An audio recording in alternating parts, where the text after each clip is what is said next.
Assalamualaikum warahmatullahi wabarakatuh. Balik lagi di channel YouTube Edu Story, tempat belajar UTBK yang cozy. Sebelum belajar, jangan lupa subscribe, like, and share. Untuk support kita lebih semangat lagi, bantu pejuang PTN se-Indonesia. Lanjut ke pembahasan soal-soal up to date ya. Jangan lupa berdoa. Halo Eduholik, jika kalian menemukan soal seperti ini, maka kalian perlu mengingat kembali materi mengenai biogeokimia. Ya, salah satu materi yang ada di bab ekologi kelas 10 semester 2. Kita langsung saja menuju ke soalnya ya. Tumbuhan menyerap sulfur di tanah dalam bentuk sulfida. Sebab bakteri Desulfotomaculum sp mereduksi sulfat menjadi sulfida. Oke, kita analisis satu persatu mulai dari pernyataan pertama. Jadi, sulfur yang ada di tanah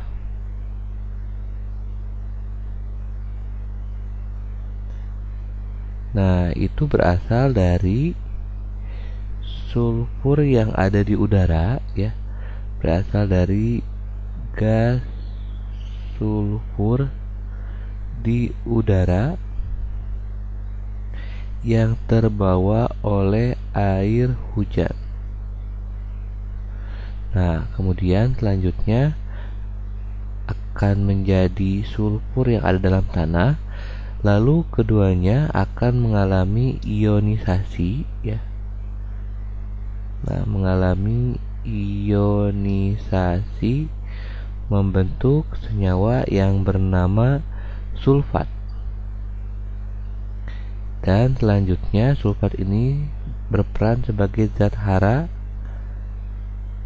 yang diserap tumbuhan.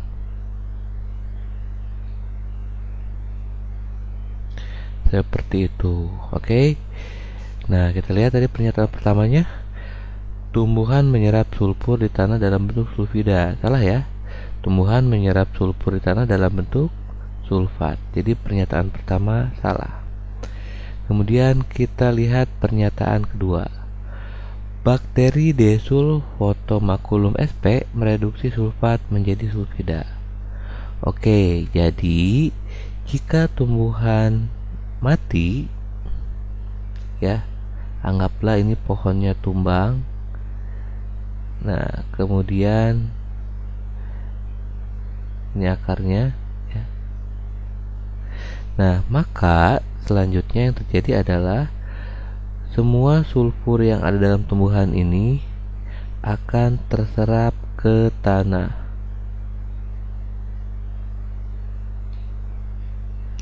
Jadi sulfur terserap kembali ke tanah. Nah, selanjutnya terbentuklah senyawa sulfat. Lalu kemudian senyawa sulfat ini akan direduksi ya menjadi senyawa sulfida. Direduksi oleh siapa? Nah, ini akan direduksi oleh bakteri Desulfotomaculum.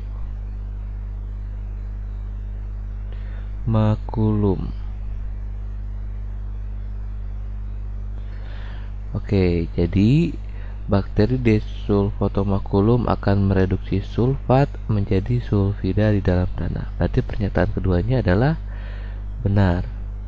Ya, jadi jika pernyataan pertama salah, pernyataan kedua benar, itu jawabannya adalah yang D.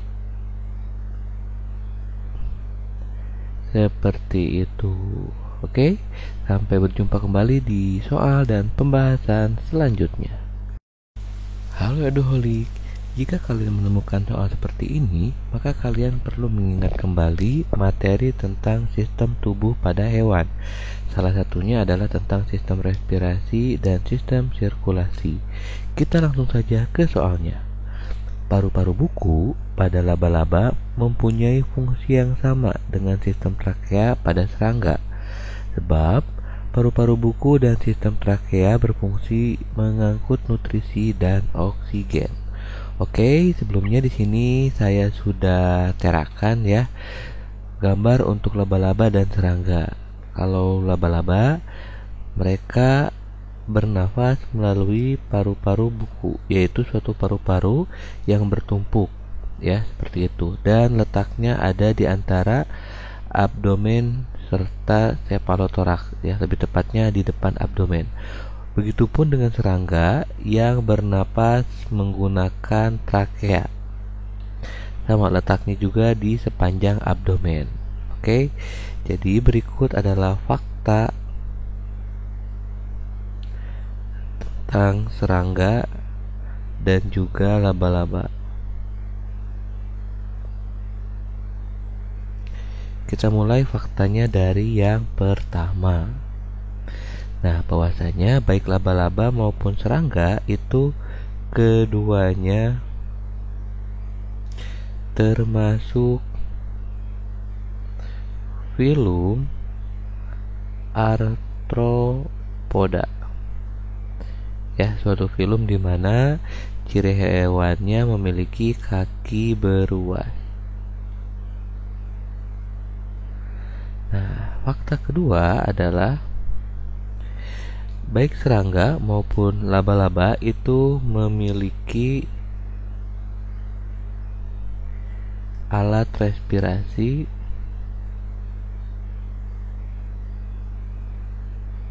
yang terletak di bawah abdomen, di mana buat serangga berupa trakea,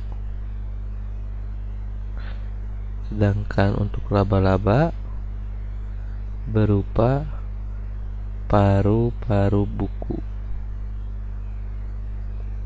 Seperti itu. Selanjutnya yang ketiga adalah di mana sistem respirasinya untuk keduanya itu berbeda ya. Berbeda atau terpisah dengan sistem sirkulasinya.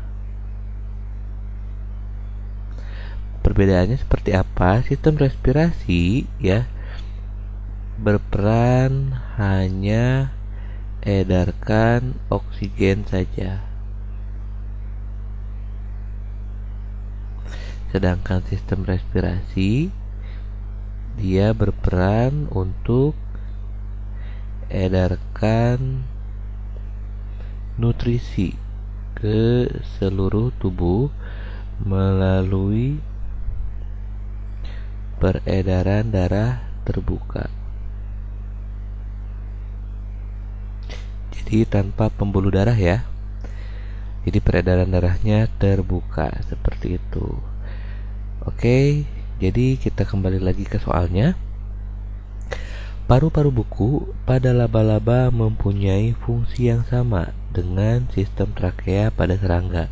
Sama ya, baik paru-paru buku pada laba-laba maupun trakea pada serangga, keduanya merupakan bagian dari sistem respirasi. Oke, maka pernyataan pertama benar. Yang kedua, paru-paru buku dan sistem trakea berfungsi mengangkut nutrisi dan oksigen. Tidak tepat ya. Hanya oksigen saja, sedangkan nutrisi itu diangkut dalam sistem sirkulasi ya, melalui peredaran darah terbuka, tidak melalui sistem respirasi. Maka pernyataan kedua itu salah. Oleh karena itu jawabannya adalah jika pernyataan pertama benar dan pernyataan kedua salah, opsi yang harus kita pilih adalah yang C. Oke, jadi seperti itu ya tentang sistem respirasi pada serangga dan juga laba-laba. Sampai berjumpa kembali di soal berikutnya. Halo Eduholik, jika kalian menemukan soal seperti ini, maka kalian harus mengingat kembali bab tentang metabolisme. Salah satunya adalah katabolisme. Kita langsung saja ke soalnya. Ciri-ciri metabolik fermentatif adalah 1. Akseptor elektron senyawa anorganik. 2. Oksidasi tidak sempurna. 3. Proses terjadi di mitokondria. dan 4 ATP yang terbentuk sedikit. Mari kita analisis setiap option jawabannya. Oke, jadi kita mulai dari definisi fermentasi ya. Jadi fermentasi itu adalah bagian dari respirasi atau salah satu contoh dari respirasi anaerob yang memiliki ciri sebagai berikut.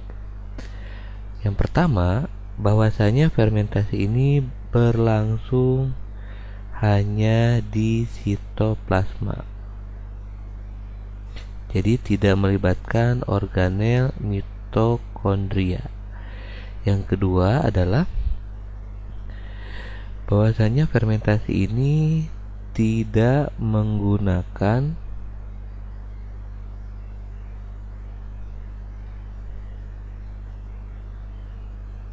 senyawa anorganik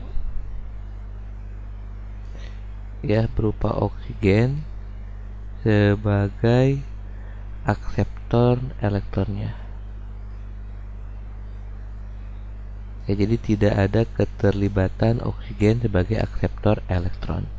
Kemudian yang ketiga, fakta tentang fermentasi adalah melakukan suatu oksidasi yang tidak sempurna. Sebagai akibatnya, karena ketidaksempurnaan oksidasi ini, jadi hanya menghasilkan sebagian kecil energi, yaitu sebanyak hanya 2 ATP saja. Oke, jadi itu fakta tentang fermentasi. Kita kembali lagi ke soalnya. Ciri-ciri metabolik fermentatif adalah yang pertama, akseptor elektron senyawa anorganik. Salah ya? Nah, karena tidak ada akseptor elektronnya. Kemudian oksidasi tidak sempurna, betul, karena ketiadaan oksigen ya. Kemudian proses terjadi di mitokondria, salah, harusnya di sitoplasma, bukan mitokondria. Ya, harusnya di sitoplasma.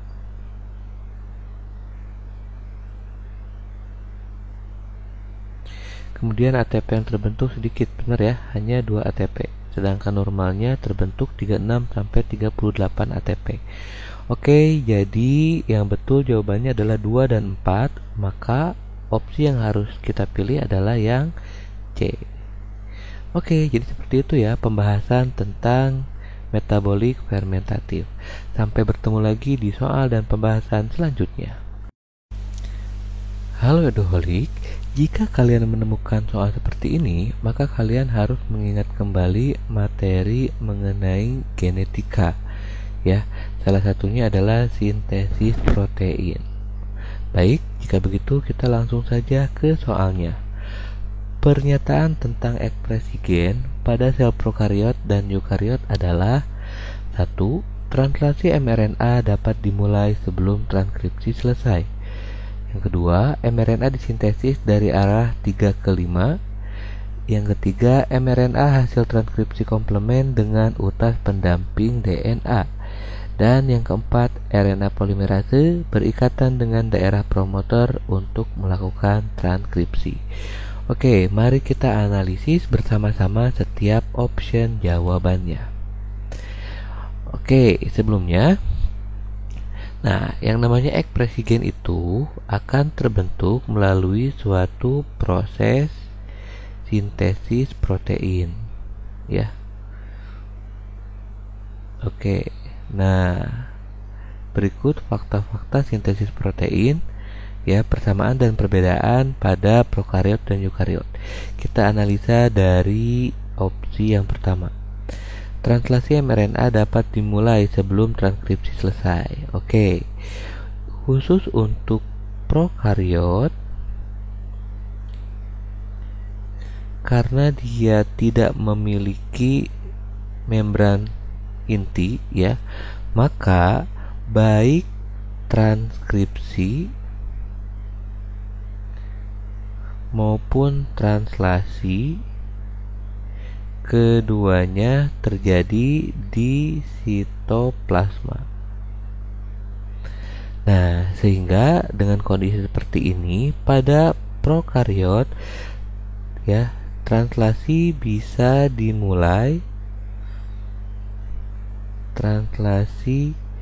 dapat dimulai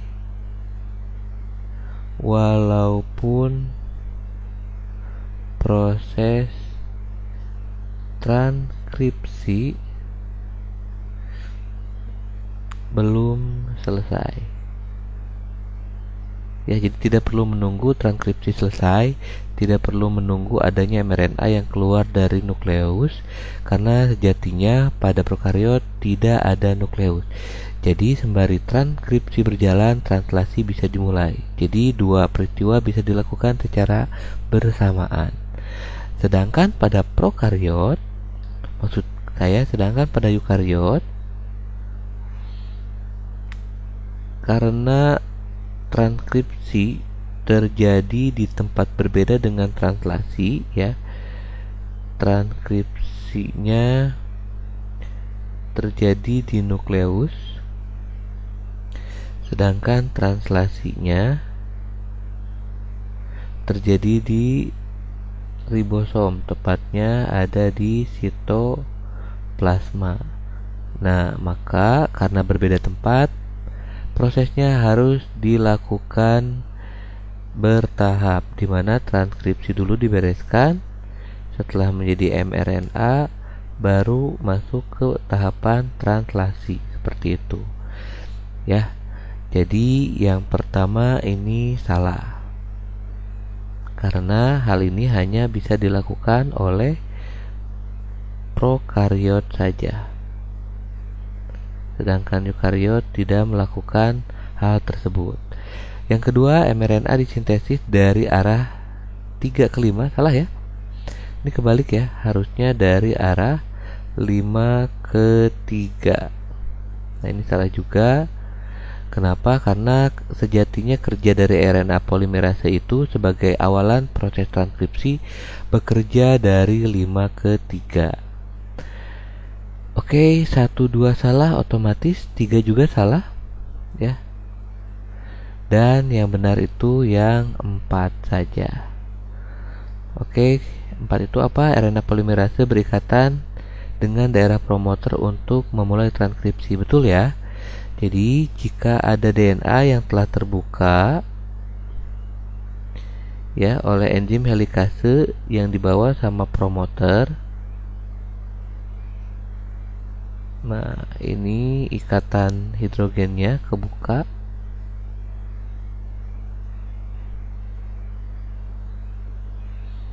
Nah, dia dibuka oleh enzim helikase yang dibawa oleh promoter. Nah, ini promoter.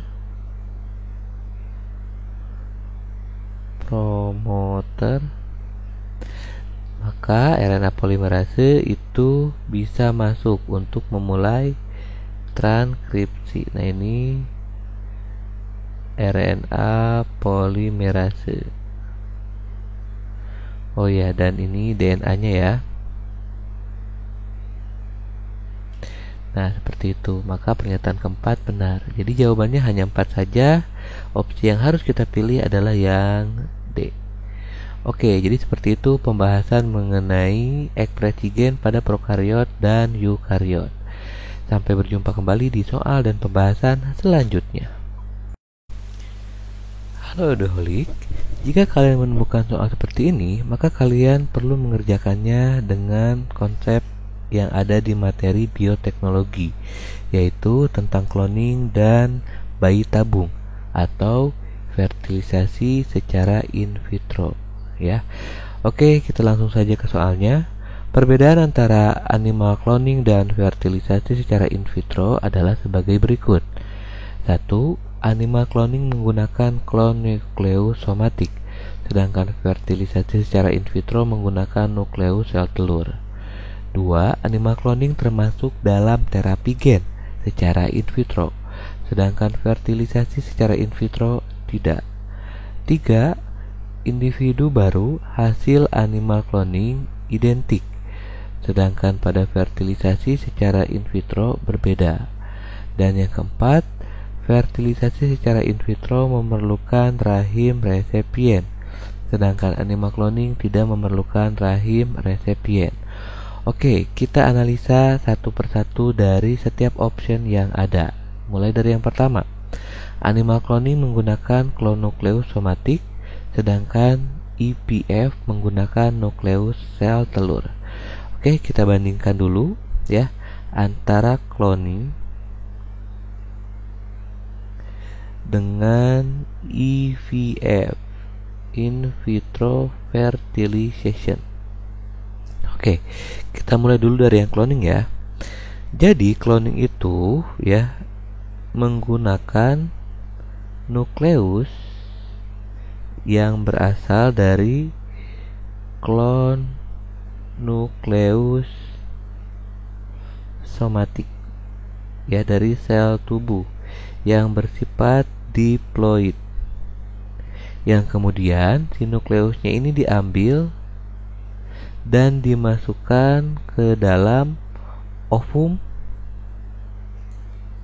yang telah dibuang nukleusnya ya. Setelah itu dimasukkan dan terbentuklah ovum dengan kondisi terdapat nukleus yang diploid di dalamnya. Nah, dengan kata lain, ovum diploid itu sama dengan zigot ya, seperti itu. Oke, jadi terbentuk zigot dari hasil cloning inti sel dari nukleus somatik ke dalam ovum kosong. Oke, selanjutnya bagaimana dengan IVF? IVF itu ya menggunakan teknik penyuntikan sperma yang bersifat haploid ke dalam ovum ya, yang bersifat haploid dan terjadi di luar tubuh ya, sehingga terjadi proses fertilisasi ya, tapi tidak di dalam tubuh ya, dilakukan di luar tubuh. Nah, hasil dari fertilisasi ini akan membentuk ovum yang telah melebur bersama inti sperma, jadi diploid ya, atau kita sebut dengan zigot. Oke, jadi seperti itu perbedaannya ya, dimana animal cloning itu menggunakan klon nukleus somatik ya. Nah, sedangkan fertilisasi itu secara in vitro menggunakan nukleusnya sel telur. Maka pernyataan pertama benar. Yang kedua, animal cloning termasuk dalam terapi gen secara in vitro, sedangkan fertilisasi secara in vitro tidak. Oke, ini keduanya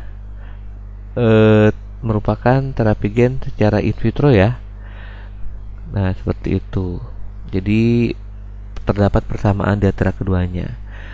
Berarti ini salah. Jika satu benar dan dua salah, maka 3 pasti benar. Kita lihat. Individu hasil dari animal cloning identik, sedangkan pada fertilisasi secara in vitro berbeda. Oke, kita mulai dari yang individu animal cloning. Jadi untuk cloning ini ya, individu hasil atau kita sebut dengan istilahnya keturunan atau filial, nah, memiliki sifat identik dengan induk pendonor nukleus somatik. Nah, hal ini berbeda dengan filial yang dihasilkan dari IVF. Nah, jika IVF, individu hasilnya atau filialnya memiliki sifat yang tidak identik dengan induk, atau dengan kata lain terbentuk sifat yang variatif. Oke, seperti itu perbedaannya ya antara cloning dan EPF. Oke, jika 1 dan 3 opsi yang benar, maka jawabannya adalah yang B.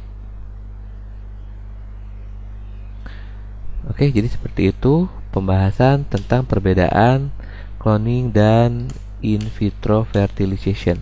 Sampai bertemu kembali di soal dan pembahasan selanjutnya. Terima kasih sudah nonton full video ini. Tulis saran dan request soal yang kalian ingin bahas di kolom komentar. Salam Eduholik, salam pejuang PTN.